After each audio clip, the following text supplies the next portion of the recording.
Only at the Indianapolis Zoo.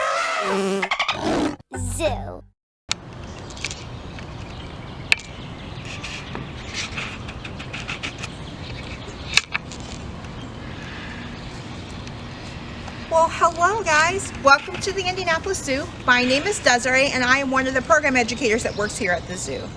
And while the Indianapolis Zoo is currently closed, we're all practicing social distancing. I do have a camera person with me, my coworker Lori, and we are definitely 6 feet apart, just like you guys are practicing at home.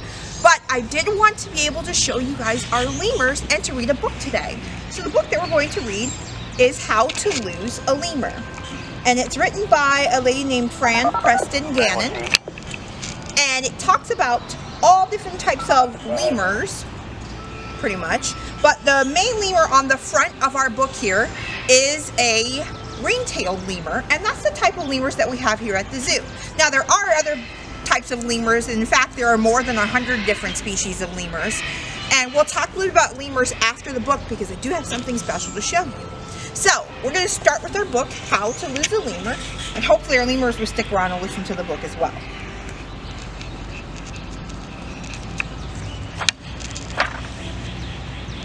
Alright, How to Lose a Lemur.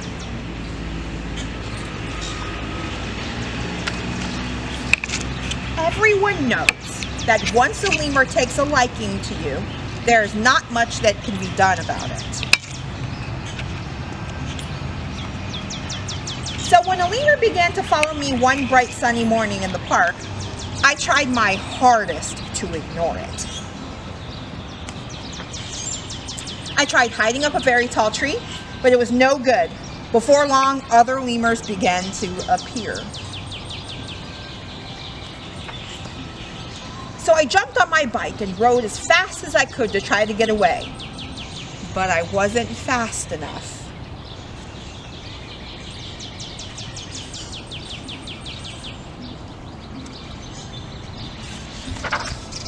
I tried telling them to leave, but they just smiled back at me and wanted to play.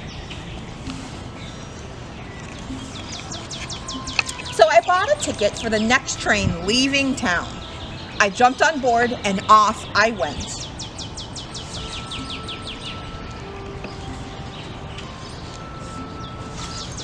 When that didn't work, I jumped in a boat and drifted across the lake. Don't know if you can see the shadows at the bottom, but I don't think that he's alone in this lake.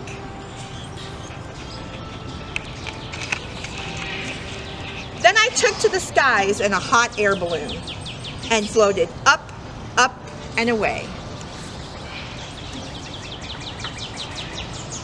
I traveled through the desert in the scorching heat, but that didn't work either.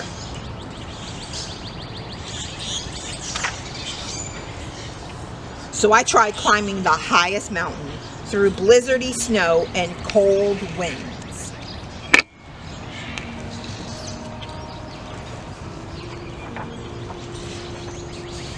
And just when I thought they were finally gone, I realized that I had traveled very far from home and I didn't know how to get back.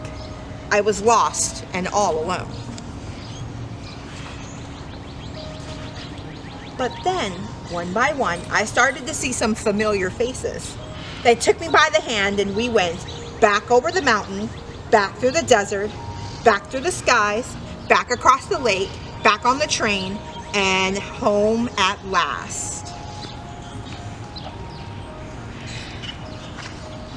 And then I began to realize that maybe, just maybe, they were not so bad after all. Maybe we could be friends, because as everyone knows,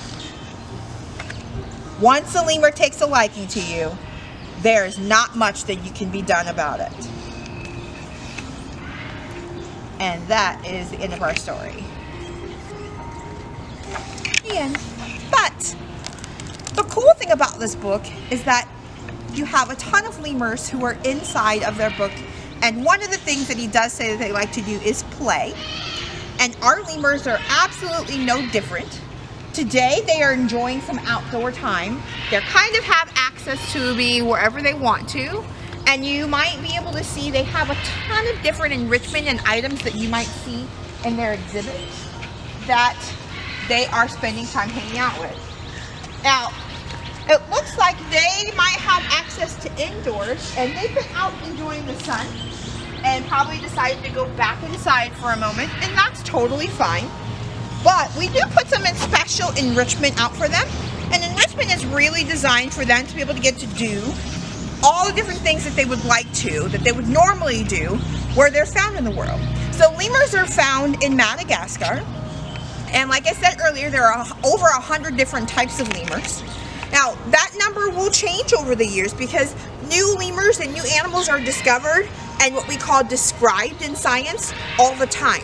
And that means that someone has gone out, saw what they thought was a new animal, and described that animal, and then they go back and be able to talk with other scientists to find out, is that really a new animal, or is that one that's just a little bit different than the ones that we've seen but belongs with the same group as other animals.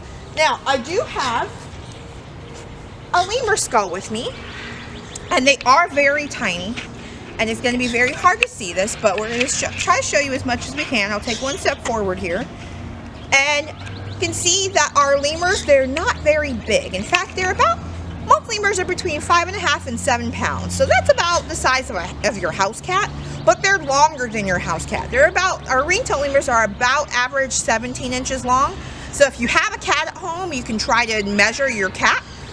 If you include their tail is another 24 inches or so. So they have really cool bodies that help them be able to do lots of different things. And one of the things that ring-tailed lemurs are known for is that they are known for their jumping abilities. Now, all lemurs have various different ways to be able to move through their environment, move through the forest. And depending upon the type of lemur that you're talking about, they might have some really cool ways to move. So sifacas do a really cool skipping motion where they skip kind of side by side but also go forward. It's a very strange motion. You should look them up if you can. But ring-tailed lemurs are well known for their jumping abilities. And they're able to jump over 22 feet if they want to. So that is one of the coolest things about them. While they are really good at being able to move on the ground, when they're up in the trees, their jumping is really well known for being able to jump from tree to tree. You can see our lemurs kind of making their way around, checking out their environment, interacting with things. Now, if you see that long tail, one of the other really cool things about ring-tailed lemurs is they do a behavior that I think makes them one of the strangest and kooky but hilarious animals. They do something called stink fights.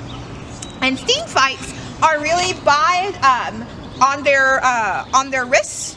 They have a set of glands that produces this scent, and they will rub it all the way up and down their tails. So they take their tails and they rub it in between their wrists and of the front of their feet, and they will actually make their tail super stinky. It's a very foul odor, but every stink that a lemur has is a little different from each other, and that's one thing that's really cool. And then they will do something called stink fights, where they will flick their tail up above them, and they will kind of flick that scent back and forth to kind of show who might be in charge, which is really cool for them. Now, that long tail also really helps them to be able to identify and see each other within a forest setting. You might hear some of the sounds that they make. Most people don't think that our lemurs make sounds, but if you come to the zoo on a really busy day, you probably would never hear the sounds that they make, but they do. But those long tails really help them to be able to stick together and see each other within a forest and be able to find each other. And they communicate with that tail too. You'll see them shake their tail back and forth. You'll see them make small movements with that tail. And that's a really important thing for them to be able to know what's going on within a group. Now, a group of lemurs is called a troop. And our troop is no different. We have really cool individuals in our troop of lemurs. And we're really lucky to have the group of ring-tailed lemurs that we do here. One of the reasons why I think it's really cool that we have ring-tailed lemurs is that most people don't always realize, but lemurs are a species of mammal that are, for the most part, most of them are endangered. Some of them are critically endangered. And that means they're at high risk for becoming extinct, meaning there won't be any of them left. Now, there are lots of different ways that we have learned that we can help. making sure that we buy things that are sustainable, that are good for the earth, that come from a place where they won't take down forests that are needed for animals. That's really important.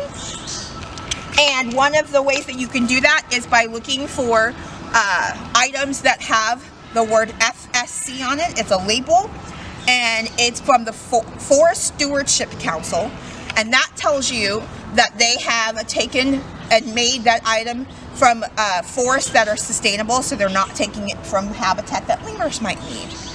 And that's really important. The other ways you can do that is by coming to the zoo when we're open again, because we do support a lot of conservation efforts. And then we also have something that we help with called the Indianapolis Prize. It's a prize that we give away every 2 years to conservationists who are working really hard to help keep animals safe.